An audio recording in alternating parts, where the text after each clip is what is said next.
This is Design in Detail, Controlling Landsliders. My name's Luke Muscat. I am the Creative Director at Pretty Great. I was previously the Chief Creative Officer at Half Brick Studios. I created Fruit Ninja, Jetpack Joyride, and a whole bunch of other games while I was there. Around about this time last year, actually, myself, Phil, and Hugh quit and started our own company called Pretty Great. Our very first game was Landsliders, and this was a game that we had a lot to prove. You know, having come from Half Brick, we really wanted to do something really out there, make something really cool that would get people talking. And so Landsliders has a whole bunch of crazy, crazy stuff in it. We definitely kind of overreached a bunch. We have like this hexagonal 3D procedurally generated levels. We have this menu system that's actually integrated into the game world, so you can navigate menus by moving around your character. And we also had a global geocaching treasure hunt ARG built into the game that lasted 6 months and spanned about maybe 14 countries, I think, total. And we're not going to talk about any of that stuff today. This is a really specific talk. And we're just going to be talking about the controls in Landsliders. Because I think a lot of the time, you know, we do things like postmortems on games and talk about a lot of stuff in generalities. I think sometimes details are super, super interesting. So we're going to focus down just on the controls. In fact, we're going to focus even deeper. We're not even going to look at all of the controls. We're just going to look at how the game plays when you're on flat land, and that's it. We're going to ignore the peaking system, enemy collision, wall collision, how the lifts work, and all these other tricks that we do. We're going to focus all the way in just on that. And we're also going to use this as a lens to kind of look at how we interpret user feedback and player feedback when we're playtesting games, and some of the challenges that go into that. And yeah, we're going to get really, really deep into this thing. So if you like hearing about how the thought process behind changing a single variable, this is the correct talk for you. Also, even though it's that specific, there's 84 slides.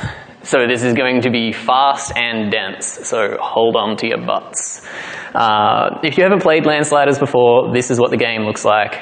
It's very simple. Basically, you are trying to collect things and trying to avoid baddies that'll kill you. And you move by dragging the world around underneath the player. And this opens up all kinds of stuff. It has actually an extremely high mastery level. People can do very fast, very precise movements. It opens up quite a lot of avenues for gameplay, and you can manipulate enemies and all kinds of stuff like that. And while ever we were playtesting this, we did a lot of playtesting. We were in this constant state of this balancing act, where we would have some playtesters pulling us in one direction and other playtesters pulling us in another direction, or whatever decision we would do would be wrong for different reasons. So you're going to see a whole bunch of slides like this one, which are these kind of spectrums of feedback that we were getting.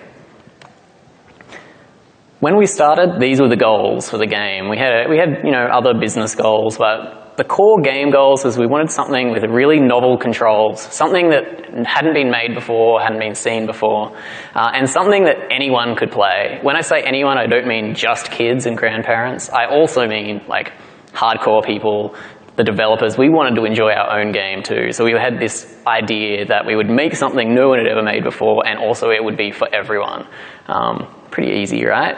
Especially when you try and do it in 16 weeks. For a bunch of business reasons, we wanted to make this game in 16 weeks flat. After pre-production, on day one of production, we actually told Apple which day this game would come out on. And we somehow managed to hit that date as well. I'm absolutely not advocating that as a strategy, but it was one way that we really committed to this 16-week dev cycle. So that just shows how hard we were hitting it. And this is kind of important because it's going to contextualize some of the decisions we made. We didn't have time to spend months and months sorting through some of these issues. We had to come up with really good solutions really fast. So this is what the game is based on. It's literally based on Safari. The idea of scrolling up and down and, you know, left and right on large web pages, especially if they've not been made very well. And the idea here was, well, everyone does this all the time, right? Like, people are really good at it too. You see like kids just cruising through web pages like champs and like tapping to stop at the exact right point. So this was what we wanted to break down and see if we could build a control scheme and indeed an entire game around this idea. And if you look at these controls, you can break it up into two phases. There's basically dragging and coasting. Dragging whenever you have your finger down on the screen and you're moving it, and then coasting, which is the movement after you've left your finger has left the screen. And this is pretty easy. You know, while your finger is down, basically you're trying to move the world or the web page or the photo or whatever to match your finger movement. And just to make it a bit nicer, we can apply some smoothing. We can add a maximum speed for tweaking things. It's, you know, really not too complicated at all. Coasting is the same. It's really easy as well. Basically, as soon as we lift your finger, we just take that momentum, that speed that the world or the page was last going, and then apply physics to it and just add a bit of drag or friction. I'm going to use the word drag and friction interchangeably a bit, so I apologize in advance for that. But it's basically, yeah, you drag and then you coast. Really simple. And you get all these super cool emergent abilities out of something so simple. You can have, you know, really fast flicks to move and coast and get up and down pages really, really fast. You can tap to stop. You can drag extremely slowly, as slow as you want for, you know, ridiculous precision. And none of this is programmed to work this way. It's just an emergent ability of the system. So this was really exciting to us. This is the game at 3 days, 3 days old. You might be able to tell it's 3 days old on account of all of the stolen art. But, you know, this was the basic prototype of it, and you can see it's basically working. You can see on the right there, I'm dragging around the world underneath. You can see that actually I'm moving the character and the camera is a child of the character instead, just to fake it. But you can see that it's basically working there. And we had it up and running in 3 days. You're like, sweet. This is going to be super easy. I found this other video kicking around on my hard drive, and I just want to point out, you see up the very top right-hand corner there, a tiny button that says invert, a button that no one wanted or ever noticed, and this button will come back and haunt me later. Just you wait. And a really interesting thing about this control scheme is it's actually inherently laggy. And the reason for that is in this really simple example. So let's say the world is cruising along, you're coasting at a speed of 3. The speed doesn't matter, it's arbitrary. And then you want to swipe and keep going in that same direction.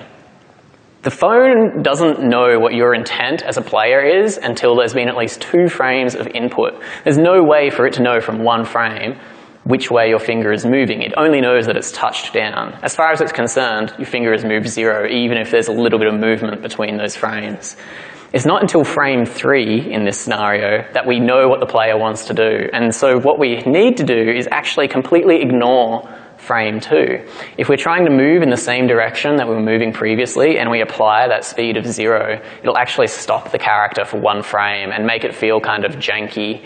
And even if we did stop it, we're just stopping it, we're not sending them in the right direction. So it's always 1 frame behind. Again, this doesn't seem like a big deal, but it kind of is. This is a 7-year-old kid playing that prototype. These are literally the first, like from second 0 of him picking up the phone. And this was really exciting. Like, he instantly gets it, right? Like, he's moving around, he's collecting coins, and you'll see in a moment he starts to learn some of the emergent abilities. So he's going to die there. And, you know, this was just so exciting to us to see this kind of reception. Learns how to do the big moves and the taps and stops. Super cool. And then we start to get our first spectrum here, right from the beginning. We get this style spectrum. You get slow and steady people who are moving extremely slowly with a high degree of precision, and most of their movement happens during the dragging phase. We also have like these maniacs, these risk takers, who are doing really fast swipes all over the place, and most of their movement is happening during the coasting phase. This is cool. Like, we're really happy that there's a wide spectrum of styles, but the people doing slow and steady movements are doing really slow movements, and it's kind of unbearable. Not just for us to watch, but for them to play. They're not having much fun at all. So we want to kind of push this whole spectrum up towards the left-hand side, towards the more general swipes. And the way we do this is actually really simple. It has nothing to do with the controls at all, and yet it has everything to do with the controls. We simply just make the coins magnetic. Now you don't need to exactly get a coin, you just have to be in the region and it'll come towards you. And this sends a really strong message to the player as well about what we're expecting and how they'll play it. You can see some Spelunky sprites there too. So this really worked really, really well. It pushed everything towards that kind of risk taker, that more kind of general fast gameplay that we wanted. So this worked really good. That'll be like the only time you hear me say that. Because it's so fast, this is the next problem. We were calling them edge deaths, and I think it's pretty obvious why. The game is fast, and you just don't see that bear coming. It just comes out of nowhere. So you slow it down, and now you have this problem. Another phrase I'm going to repeat a lot. Now you have this problem. You slow it down, and now people are not dying as much. They're playing the game more successfully, but they hate it. It feels really laggy and slow. So we speed it up, and now it's twitchy and hard. Slow it down, laggy, slow, repeat. It really has to do with setting the max speed. That was the real main determination of whether they liked it or not, and what elicited this kind of response. And we had thought if we have a really high max speed, then that's fine, because you can totally swipe slower if you want. And hey, that'll be fine, right? Like, they'll know that it's their fault for running into a bear. Of course, this is like totally false. If it was true, we wouldn't need speed limits. And people's speed, even with speed limits, when the risk is actual death. So there's no way they're going to go slow in a video game. So what do? Well, we can set at least a maximum max speed based on some really simple human biology. We know that the average response time to visual stimulus for humans is about 260 milliseconds, which translates to about 16 frames, except for us, where it translates to 17 frames because of that laggy input. So this gives us like a benchmark to work off. But a really big problem here is how much information you have around the character and how uneven it is. You're going to see that the game works like no matter what the orientation of the device, so I'm going to kind of change between landscape and portrait depending on how I recorded the video. But you'll see, along the short edge, it's way, way shorter. It's almost half. So you have half as much time to react. So this is a big problem. It's actually worse than that, because once we put this game into 3D and put perspective on it, it gets a whole bunch more complex. But for the sake of this, we won't worry about it. So the solution here is actually to mess around with the maximum speed depending on how much visibility the player has. If they're going up and down towards the short edge, then we always clamp their max speed to about 70%. And if they're going left and right towards the long edge, their max speed is just, full max. And any angle in between, we just kind of lerp or in between those. Even though that's not quite correct because you have a lot more information along a diagonal edge, we didn't want to make the system too complicated. And this worked really good. This is what the game looks like at this point. It's made the jump into 3D, and I was really worried that people would notice the speed change, because it's pretty significant, 70%. We've never heard a single thing about it. We couldn't notice it when we were testing it. It's totally been fine. One day, or maybe now, people will figure out they could do speed runs by rapidly changing the orientation of the device so they're always using the long edge and getting faster speeds, but I don't know, that'd be crazy. So that was a pretty good way to fix that problem. And then we have the other problem, the next problem, which is what happens while we're coasting. And it all has to do with the friction or the drag again. So we have this good max speed, and now we're messing around with the friction. If we set it really low, then it's really slippery. And our players complain, hey, this is super slippery, I'm dying all the time, I feel like I'm kind of careening out of control over the map. If we do high friction, then we have the problem of, it fixes that. They don't fall off edges by accident, they don't die by accident, but it's a lot of work. Physically, your thumb gets sore. You can see it here. This is the prototype with friction fully maxed out, and I'm really, reefing this mouse around in this example. Conversely, when there's no friction, I can really effortlessly coast around, but it kind of feels weird. It's really easy to die, and it's kind of a strange way to move. So we're dragging, changing the amount of friction and drag up and down, trying to make everyone happy, because surely there's a middle point there that's just right. Apparently there isn't, because I swear I tested every single possible number. And you could easily say, well, you know, it's a compromise, right? Like, what number are you going to pick that's going to make the maximum amount of people happy? But there's always going to be a few people that you just can't keep happy. As far as I'm concerned, that just doesn't fly on mobile. You've got to make stuff that, you know, is good for everyone. So what other solutions are there? Well, we can look at different models of drag, like linear versus quadratic drag. That helped a little bit, but, you know, that's still kind of weird. And then we had this idea to do something a little bit strange and mess around with animation curves. I love animation curves. They fix every problem. So what we do is we actually manipulate the amount of friction or drag on the world depending on how long it has been since you've lifted up your finger.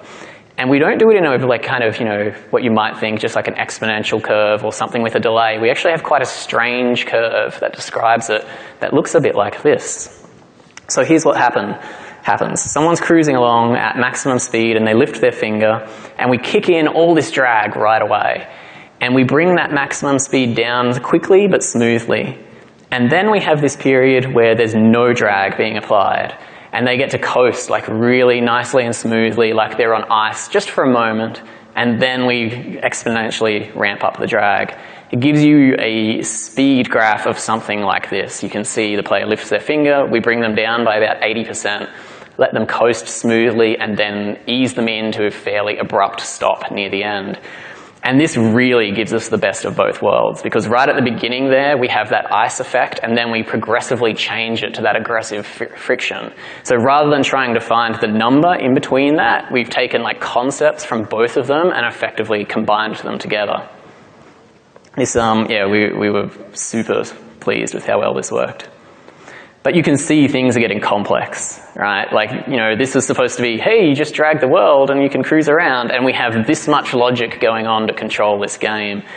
And it's totally bonkers and really difficult to manage, and the code is all over the place, and we're only just getting started somehow. At this point, the game looks like this. It's, you know, we have a character in there and you're collecting coins. And I took the game to WWDC. And where are we at? We'd be at about June or July, getting near like 60% through development, and something really weird happened. We'd been doing all of these playtests and, you know, sending it out to people on test flight, and apparently we've been doing it all on iPhones. I'd been giving it to people on my iPhone, and most of the people that we'd sent it to had been playing it on their iPhones. But when I went to WWDC, I took my iPad, and to borrow Apple's own marketing phase, it changed everything. This happened. We had people previously playing with their thumb and they were playing it totally fine. And now we give someone an iPad and they hold the iPad with one hand and play with a finger instead of a thumb. And somehow these players are just not nearly as good as the people playing with their thumb. Like, they have a lot more problems, they accidentally get mixed up which way they're going a whole bunch, and they're just generally not as strong players and don't have as good a time. There's a lot of interesting reasons for this. Like, your thumb is a totally crazy joint, completely different to your finger joints, for reasons that are, you know, beyond me. Beyond like the really simple kind of stuff. And, you know, Apple knows this. Their own advertising shows, you know, how versatile your thumb is. In fact, their own advertising even shows that thumb doing the interaction that we want for our game. So this is a bit of a problem. We want people to use their thumb if they can, but we don't want to like really restrict them. I mean, how can we really? We can't say, I think you might be using your finger, that's incorrect, change to your thumb. So we need to nudge people. This time we do something really simple. We just throw up a little, you know, helper UI element here saying, hey, maybe you should use your thumb. And we also put you in this start world where you have a little bit of a safe area to muck around and see how it plays. So this helped a little bit. It helped enough that having that safe area meant we added fences into the game as well. Previously, we didn't have fences and like the world was a super dangerous place. But now that we were seeing a greater spectrum of proficiencies in the game, we decided to make the whole thing easier, at least at the start, by adding a whole bunch of fences. But here we're starting to get a bit of a hint about what our biggest problem is, which is the whole inverted controls. We're starting to sense it. And we've got a problem because the damn game is called Landsliders. The idea that you're sliding the land is kind of important. So, all right, what do? We need to make it feel more like you're sliding the land. We get our character and a whole bunch of physics to them, so he's kind of like cruising around like crazy. So it feels like that the character isn't in control, they're just being affected upon by the world moving. Which leads us to the natural conclusion of maybe you could be a fridge. You know, if you're not actually moving the character, maybe it's okay to have inanimate objects as characters, and maybe that will help. Because somehow it makes more sense to be a fridge than moving the world. And we added physics to the trees and the props in the world. And all of this kind of helped, but you know, it still isn't there. It's still not enough. And we added, you know, particle trails. We're having arguments about if you move the land, does the atmosphere above it move with it? Is it that frame of reference, or does the atmosphere stay in place? Like, we're going completely crazy. Apparently crazy enough that we're probably one of the only games I know of that have like Safari scroll bars in the game. This is still in the game, these like little scroll bars, just supposed to be like a little visual hint about how you interact with it. Barely anyone has ever noticed, and when they do, they're like, huh, that's weird. And all this time, the release date is getting closer and closer and closer, and we're just, you know, trying to resolve these issues as quickly as possible. We do our trailer and release it, and you know, the general feedback was really good, but everyone's saying, well, yeah, but like, what's going on with the characters? Like, they look kind of lifeless, which had originally been kind of the point. We'd wanted them to be lifeless. But then, you know, we got enough feedback about it, we're like, we need to fix this. So we started adding rotation on the character, a whole bunch more.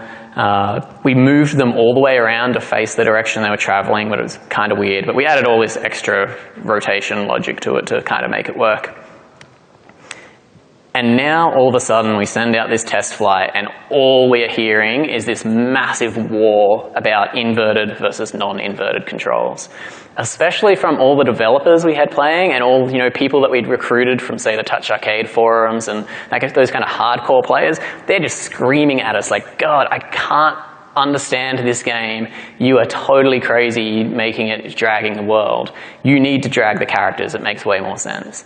And on the other hand, we have these casuals, which, mind you, are a lot less vocal, going, it's fine.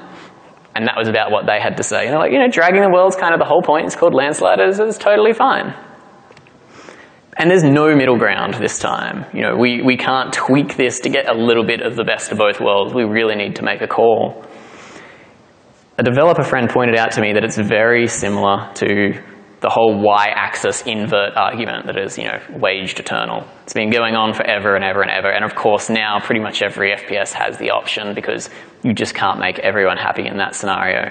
It's also similar to the whole natural scrolling, I'm going to call it a debacle, I guess. You know, people feel really strongly about this stuff. It's not like, oh, well, I just change it to my one. They're like, no, you're categorically incorrect. This is the right way to do it. So this damn invert button that we had way, way back in the prototype is becoming, you know, seems like it needs to be there, but I can't quite get my head around it because when we had the prototype, nobody cared. People used it and they were like, nah, that's dumb, doesn't make sense, it's fine, you'll never need that. And I think the real problem here is agency. On the prototype, you were just like this weird abstract stickman in a weird green world with a whole bunch of obviously stolen art. And it's fine. You just go, oh, that's how it works. That's the game. Whereas now we have this little person that has a face and an expression, and he's in a world with trees and leaves and grass. So obviously it's a more real place, and therefore it makes much more sense to do a more real thing, such as moving the character. So we're still resisting. We're still fighting against it. We make this massive tutorial world, well, not massive, but pretty big tutorial world at the start. We're just hoping that maybe people are just got to get past that initial, you know, mental barrier. They just need a big, safe place to learn. And, you know, this helps no one, so I'm like, all right, screw it. We're going to add an invert option.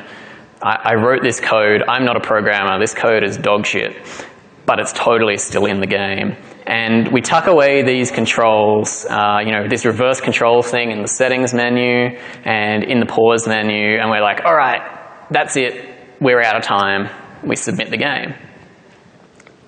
And then the weekend passes and we realize that none of us are sleeping because we really can't figure out have we done the right thing? Like, we're just literally not getting any sleep over this issue. It's driving us crazy. So we actually develop a reject the game and add this menu at the end of the tutorial where you get to pick which controls you want, and we kind of, we have slide the world by default. We call slide the character reversed, as if it's the wrong way to do it, and resubmit. And that's kind of it. That's kind of what happened during this whole process. It was totally crazy. It was definitely one of the most difficult design things I've ever worked on. The game came out and it was really good. It seemed to get quite good reviews and people really liked it. We actually won some awards, an innovation award for the controls, which was really exciting. It did everything we wanted and achieved all those goals we wanted right at the beginning. And then I was putting together this GDC talk and I'm like, I reckon we can kind of do better than end it there for a GDC talk. So we actually did an update where we put a whole bunch of analytics into the game tracking what people were doing with which control scheme so that I could come here with like some hard data for you guys. So we did a 100,000 player sample. It's pretty bang on across both platforms, and we were like, okay, let's check it out. This is as interesting for me as hopefully everyone else. So the number of people using each different control style we can look at. This is being measured across daily active users. We're excluding the very first day that they play, day 0, because that way we're kind of naturally filtering out the people that play the tutorial and then quit, all those people who kind of churn right at the beginning. And it looks like this. We have 56% of people moving the world and 44% moving the character. And that's so close to 50-50 that I'm like, oh my God, I can't believe we nearly shipped without making it obvious that you had the option. It also made it really obvious to me why we were having so much problems picking one or the other. Like, we can see now across 100,000 people that it's very divided down the middle. There was never going to be a clear answer there. What about the average score? Let's see who's better. People who play the normal way, the way we intended, or the people who play reversed? Again, excluding day 0, it actually looks like this. People who play what we deem as reversed are better at the game. Not by much, but by enough. One thing that's kind of skewing that a little bit is the fact that it's kind of naturally selecting people as well, because if you're a kid playing it, you're probably just going to pick a default option and you're never going to change it. That would definitely skew the data a little bit, but we're still seeing that people playing the reversed way are actually better at the game. So then we did another thing where we took that percentage of an improvement across, by using move the character instead of move the world, and we broke it up geographically. And there's this really interesting thing where I feel like perhaps there's some cultural bias going on, because in Europe it doesn't make that big a difference at all. It's only an 11% gain on average across the whole population. But if you look at Asia, it's a 19%. Which is crazy. It's almost double what Europe is in terms of an indicator for getting a better score. Super crazy. So, some lessons learned. What did I get out of all of this other than losing about 5 years of life and, 100 new grey hairs? Well, don't make a game. They're really hard. No, really. Don't assume everything you learn in prototyping will hold up. We make prototypes to answer questions about our own games, and I had always kind of held those lessons and what we'd learned in as truths that could never be refuted.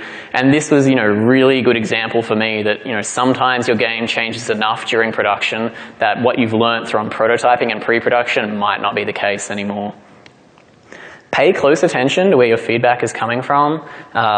If we had have listened to purely the voices based on loudness and number, we would have definitely made move the character the dominant option, because all the information we were getting was saying that, and it was coming from super smart developers. People who have been making games for 20 years that I hold massive respect for. But at the same time, they're not the majority of the audience. They're not kids. They're not the average person holding a smartphone. So it's really important to filter that. Player expectations are extremely difficult to overcome. Definitely I think the whole reason that I did get so many grey hairs over this whole adventure is that I was trying to push against what probably makes more sense, which is controlling a character. I think that's quite human to want to connect with the character and not the world. It's definitely a hard won lesson for me. Analytics won't help with anything based on what I showed you guys. If I had have had that earlier, I don't think it would have helped at all. Might have made a few decisions a little bit easier, but it wouldn't have helped address this entire issue. And animation curves solve all of life's problems all the time, and that's a fact. Thanks.